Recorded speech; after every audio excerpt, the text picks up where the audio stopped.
kumbaga tayo lechon, no? Sa Pilipino. Parang may... Sa Pilipino ay lechon. Lechon manok, lechon baboy.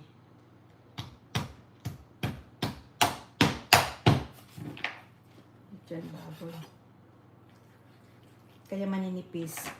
Kasi yung mga Chinese, chopstick lang nila to. Tapos, sasawsaw nila doon sa ginawang sauce. No?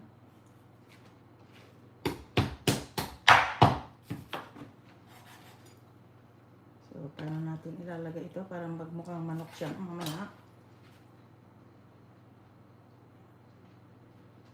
Maliit yung plato natin eh. Maliit yung plato natin sa medyo ito. Okay.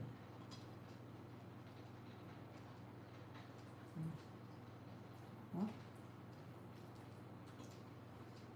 So medyo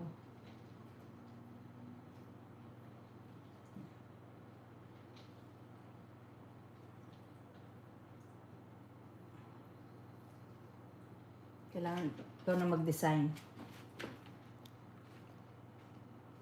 Yan. Mamaya magmumukhang manok yan.